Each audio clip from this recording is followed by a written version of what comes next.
Hello and welcome to the Undateable Me podcast. I am your host, the undateable Jimmy Lee Lard, the Sock Snob, and this is another episode of our weekly show that deals with the struggles of relationships and dating. But we don't just focus on the problems around these parts. This is a journey to find solutions, and we do so in an entertaining and vulnerable way. Entertaining because once again, Holly has her tatas out. All right. Then pop the button already. All right. In today's episode, we are discussing 5 tips. 5 tips for dating as you get older. Are you struggling to find love in your 30s, 40s, and 50s? Let's go. I see you hanging around, but I don't have much to say to you. Don't know what you're waiting for. Guess you think I'm playing with you. Ever since you walked out my door, I changed the locks on me. There ain't nobody getting I'm doing fine by myself, and I like it. I've been doing things by myself. You should try it. When we was together, I'll admit you had me gone. Now I'm by myself, and it feels good to be alone. Come on. Don't wanna be with you, but I'm gonna be okay. I kinda like myself. I kinda like myself. Don't wanna be with you, but I'm gonna be okay. I kinda like myself. I kinda like myself. On there? Oh, that was just yours. You said what? Did you hear my vocals on there too? No. All right, welcome to our newest episode of the Undateable Me podcast. Holly and I are talking about something very serious.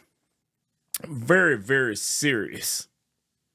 Geriatric dating.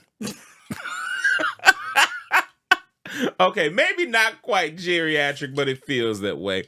I am 47 years old. Really? Yeah, I just turned 47 a couple weeks ago. Hmm. And dating gets a little bit more challenging, it seems. How so? As once you start moving out of those early 30s, I think, is when things start to change. You want different things out of life than you wanted when you were 25 and Right. 30. You have new boundaries Mm-hmm. because what I'm not going to do, Cause what? because what I'm not going to do, there's a lot of that begins to happen. And you're more established. And you would think that being more established would be better and improve dating, but it seems to add challenges. And we've talked about before how, maybe someone is intimidated by the things you've accomplished at this point in your life and Right. so on. So there are a lot of factors when it comes down to dating. I mean, and just generally speaking, like I said, when you were 24, 25, you were on something completely different. Whole nother planet. I would imagine that your idea of a date night has changed from the time you were 19, 20, 21. Very much so. What'd you say last time before? Oh, he got a car? He gonna get a bottle of Amsterdam? So, We're gonna ride down 290 to the Lakeshore Drive late night ride. Okay, Buckingham Fountain. Mm-hmm. So, but then you reach a point where that's not enough, or you're just not interested in that thing. So I kind of want to explore that because I'm not alone in this, but we have a lot of people that fall into that group, right? 30s, 40s, 50s. And if you have not already secured your person like you have, then you out here in these streets. The good ones already taken. The semi-good ones, you just don't know what's going on. Right? Yeah.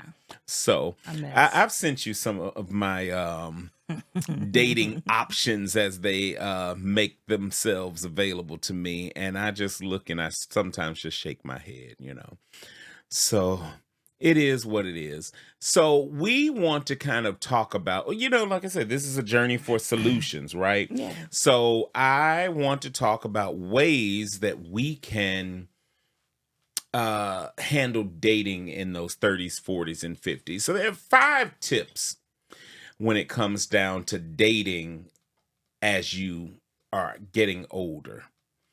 Tip number 1, be realistic. Very much. Be realistic. So we have to understand that people will not meet all of your needs. People are not, you're not, well, you could find somebody that just ticks every box. He's tall, he's successful, he has this, he has that, and the two of you both enjoy doing this or whatever, right? But then sometimes as you're going down that list, maybe he didn't check this box, or maybe she didn't check this box, or whatever. So you have to understand that one person is not going to necessarily meet every single need that you have, and that's putting a lot on one person. So what do you think should be, like, maybe give us some like basic things people should look for? Well, no. Well, the reason I say no is because that's going to be different for every person, right? So what's important to you may not be important to me, and vice versa, right? So I would say, rather than talking about specific things that would be, that you should look for, it's just how much, the qualities of a person. If they can meet 75-80% of your needs, you should be able to deal with the 20 or 25 that you weren't looking for, or it's a trait you're like, Because we're not perfect ourselves, so who are we to be like? Not at all. Right. Everybody's ass points to the ground and shit's brown. That's what they tell me. Sometimes other colors, depending on what you ate, But again, everybody's not going to meet every one of your needs. And then be realistic in a practical sense. If you are expecting that when you walk out your door, you're going to come across this guy who is a millionaire who's going to scoop your broke ass up out of the hood and whatever, can it happen? Yes. But it was probably at a Diddy party. So just know that, some things come with some built-in issues attached to them, right? But, like I said, I just want to make sure that we are being realistic in our expectations, and apply that to yourself, because sometimes we'll wait until we have everything just right. And that's not healthy either. So, go ahead, take a chance. You may not yet be in your career position, but what happens if it takes 5-10 years for you to get there? Right. You may not have the perfect car, the perfect house, or whatever. So not only do we have to be realistic about the expectations of that other person, but you have to be realistic about yourself as well. Right. So that would be my very first tip, would just to be realistic, both for you and that other person. Do you take in consideration some things that you just absolutely will not? Hell yeah, that don't change. Right. So it's some things that you want that person to meet, but just not material. It doesn't have to be materialized. Right. And also too, that goes into my second tip, is that you have to prioritize your values, right? Or is that person kind? Does that person, and again, values are going to be different for me than they are for you. For somebody, it might be, I'm not dating somebody who doesn't have his or her own car. Right. And for somebody else, like, who gives a shit, So what's important to me, for instance, I hate rudeness. I cannot stand people who are rude to people or who look down their noses at people, right? That wouldn't work for me. So for me, that would be high on that list of things that I don't want to be associated with. Now, can a person have a lot of good qualities and then turns out they're rude? Well, then you have to make a decision as to whether or not that's something you can live with. Again, you are prioritizing your values. Because that might be a big percent of you saying like, For me, that's high up on the list. Somebody else might say, well, he good to me. I don't care how he talk to everybody else. Yeah, he be calling my mama a bitch and stuff, but it's like, no, right? But again, that's that person. Somebody else might say, if this person is not employed, or if this person does not have their own house, you could be employed and still live in your mama basement. Yeah, that's true. You could not be employed and own your own house, whatever. You know what I mean? So, and if employment is important to you, then you would just prioritize that in a different way, in a way that's at the top of your list. That makes sense. So age, dating at a certain age range, you think you just come a little more relaxed once you've established yourself like, Well, I don't even know that it's relaxed, because sometimes it can be just the opposite. It can add additional pressure. But I think the whole point is just that you're looking for something different now. Okay. And like I said, you then decide, if that person has this, and this, what's at the top of the list for you? Like I said, at 20, it was good that he had a car, because, hey, I just wanted to roll and, drink a little and have a good time. We listen to music, his bass so loud you can't even hear what each other's saying in the car or whatever, Well, shit, when you get my age, you be like, turn that shit down. I can't hear, Right. So, by the way, I was never one of the loud music people. So, but anyway, you prioritize based on what it is that you need out of a relationship. Every person won't think about that the same way. So, yeah. That kind of makes me think of what I prioritize now at my age. I mean, I'm married, but here's the thing. When we talk about dating and relationships, that includes marriages too, because there are things that you want out of life as well, right?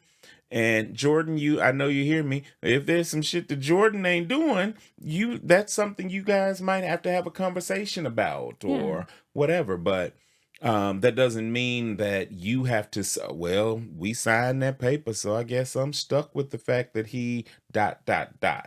Right? So there's still going to be room for growth, just like you don't stop dating once you're married, right? You continue to invest in each other. You continue to build each other up and so on. So I think that's important. A lot of communication of likes, not likes, things like that, because that's important. And like you said, it just helps grow the relationship that much more.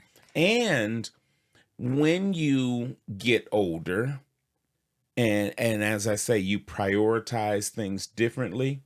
When you were younger, it was like, hey, he or she, I'm looking for somebody with a nice body. They got to be fine. They got to this. You get to a certain age, bring your ugly ass on over here, because he's thoughtful, kind, cares about you. Yeah, you know what I mean? So, whereas, 20 years ago, you were infatuated with the nice looking person who's an asshole. Right. And treats everybody like crap. Has your priorities fucked up. Right. So, and then, the same way, everybody always throws it in women's faces, well, what you gonna do when, your titties start sagging? You got to do whatever. You have to pull from well, same thing with them. When that belly starts to pot, when that dick can't get up no more. Ooh, talk about it. Okay. And then you sitting up hiding his blue pills and stuff.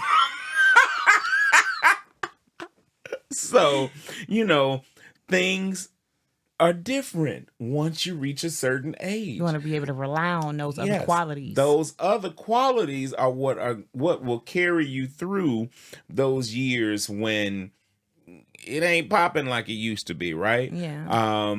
You're gonna hopefully reach a point where sex or how that person looks just falls down to the bottom of the list. Yeah. Because there's so many more important things, men will reach a point where, before it was all about, this person fine or whatever. But then it's like, oh, she cooked some good dressing.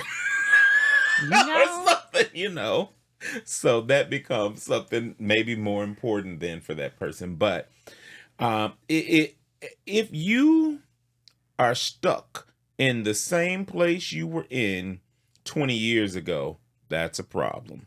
You got 55-year-old rapper syndrome. So, what is called? Right, 55-year-old rapper syndrome when you trying to launch your career. Cause stop putting that shit on my Facebook wall. I'm tired of seeing that shit. Those highlights. So annoying. Oh my God. So again, we want to make sure that we are prioritizing our values. Okay. Another thing is for those folks who are single and struggling to find somebody, where do you find them? Yeah. In 1987, I was 10 years old, and I would always hear the older men say stuff like, yeah, you want to find you a good girl, you got to go to church. That's what the good girls are. Yeah, you don't want to settle down with one of these old street girls. No, right. You go to church, right? Well, now that we're up in age, where do we find them? Because online dating is the way a ton of people meet each other these days, right? So dating apps, Facebook dating, Match.com, Tinder, what's the game? Grindr. Catholic Match. Did you say Catfish? No, Catholic Match. Oh, Catholic Match. Okay. What is that? Farmers one? Farmers meet or some shit? I want to be a cowgirl. Whatever. The hell? Not me. I ain't shuffling pig doo-doo for nobody, all right?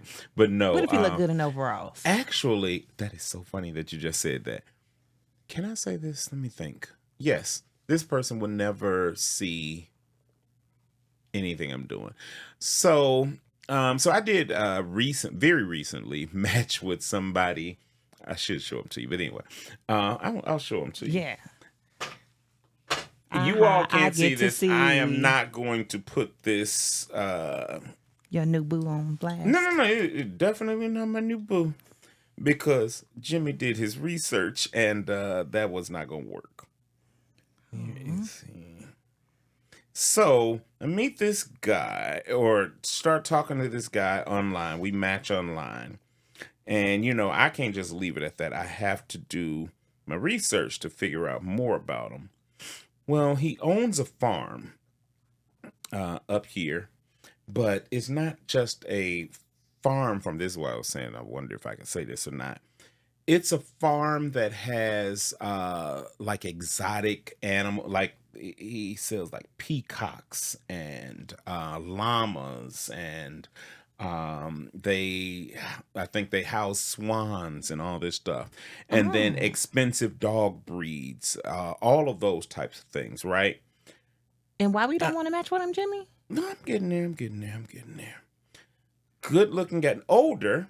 And he was looking for somebody in their 40s and 50s. He's 60. But this man goes to the gym every day. Excuse me. He goes to the gym every day. And why can I not find it here? And now I'm choking to death. So Very good-looking guy. And they also raise horses and all that stuff on this farm. So I started doing my research. Turns out, oh, maybe this is it. Turns out there were so many reports of him scamming people and all of this. I was like, yeah, this is not gonna work. So I'll find it, and I'm gonna have to send it to you. But he ain't scammed you though. He's silly. Oh, there he is. So no, he looked like you had scrolling, yeah. He's 60? Yep, that's what I was saying. He goes to the gym every day and all that, but sorry, there's more. No, he look like he beat people. We okay. He ain't gonna beat me. We ain't worried about that at all. I know, but still. So, but yeah, that I was like, yeah, we gonna bow out gracefully when we talk about ghosting people. He had to be ghosted because we're not doing that. But yeah, the reports, his rating with the Better Business Bureau was an F. I'm like, okay, yeah. Oh, so he's like a Tiger King type of motherfucker. He say got exotic animals and shit. Yeah, I never saw Tiger King. I remember when everybody was talking about it. That's God, yes. Something Karen something. No, it was good. Okay, yeah. You watch it, then you're gonna be like, oh, okay. Okay, cool.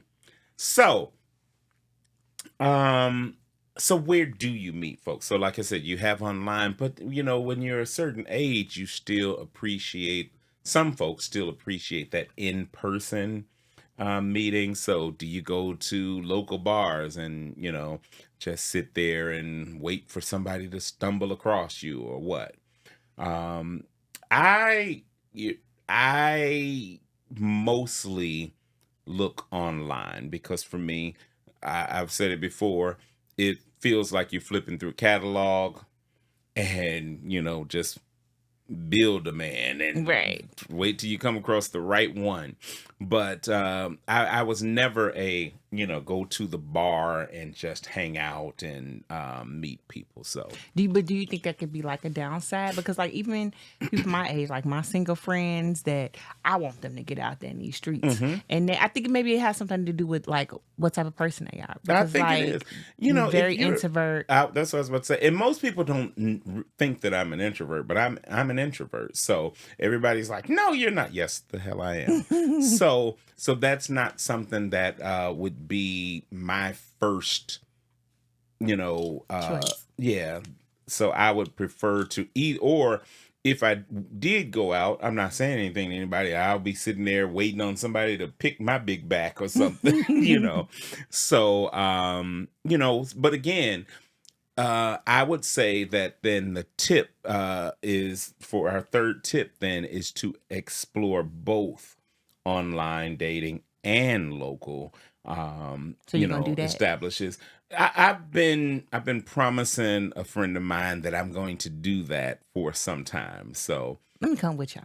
Oh God. Well, I mean, no, she's in another state. She's encouraging me to get out there and go, just go have dinner at a bar and grill or whatever and see who you meet and blah, blah, blah. So, because it might be fun. It might be exciting. And I know I'll probably enjoy it once I'm there, but I kind of need to build up the momentum and courage to do it. Yeah.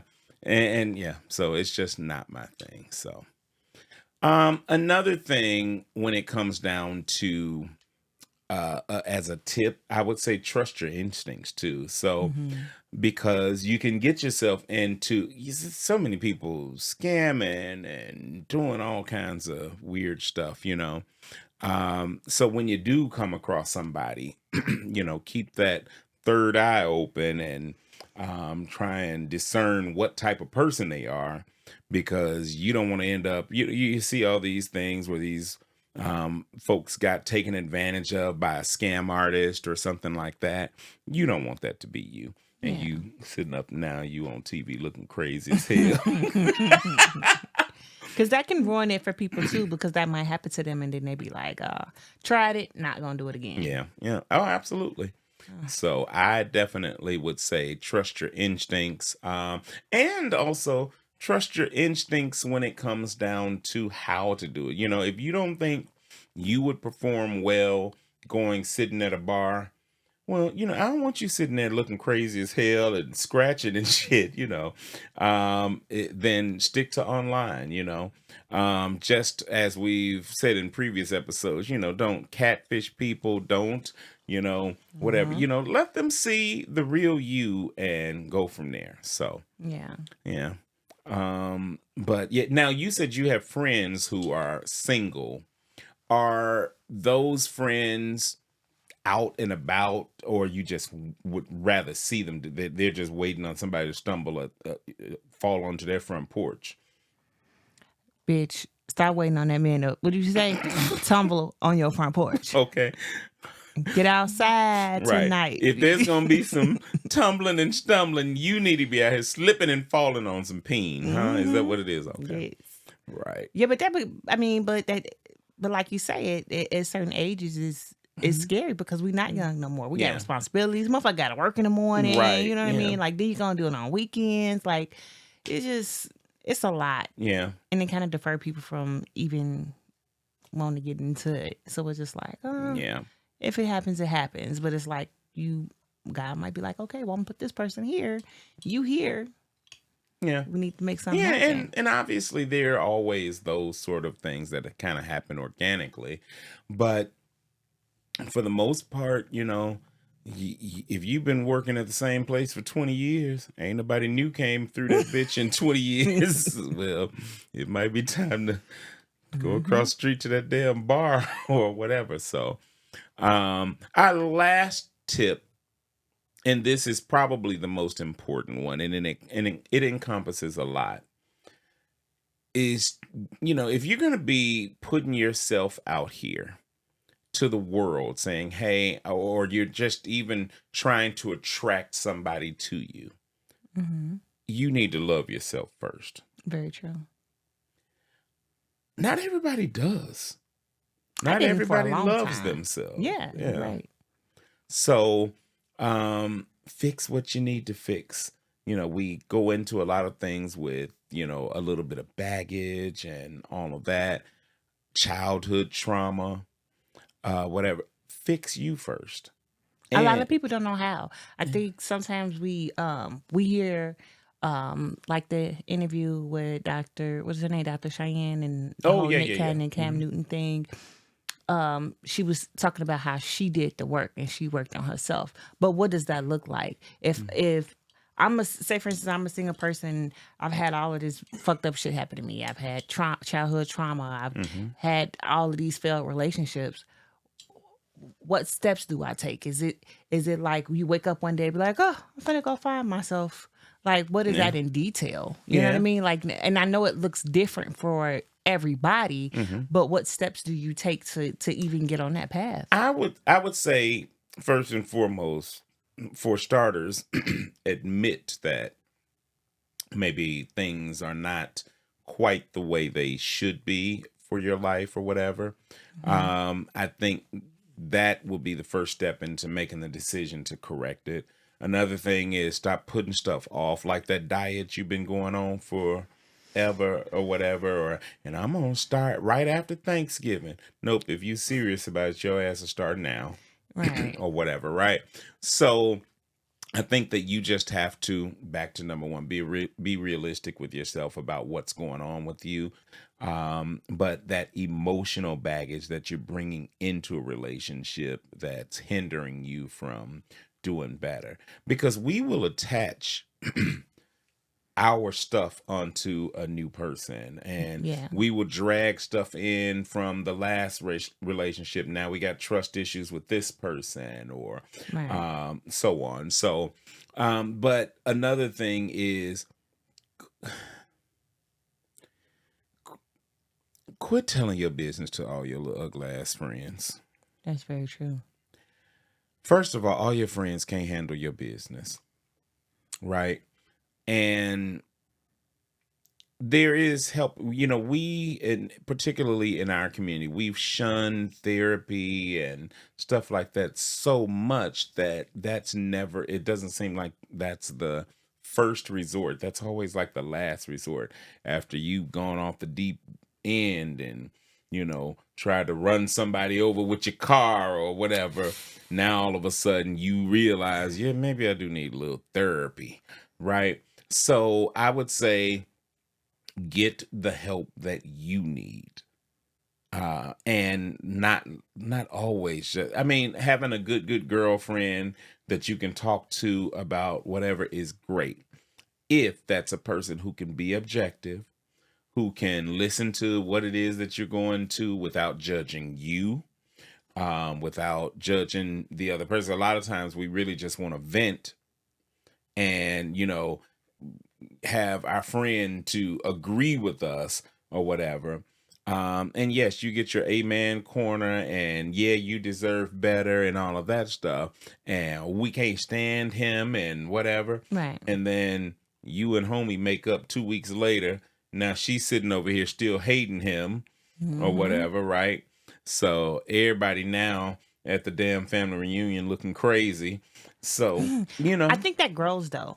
Because I think like my good Judys that I have around me, hey, good Judys, but hey y'all, right? We hold each other accountable for shit, like, and I think that's what make it so good, because we're not just telling each other, our relationship problems for you to agree with me. Yeah. Like I'm telling you because I want to fix this. Right. This is the person I love, and and people will call you out on your shit because 9 times out of 10, when you wrong. Right. You know what I mean? But sometimes you just might, at that heat of the moment, you might not have saw it from that perspective.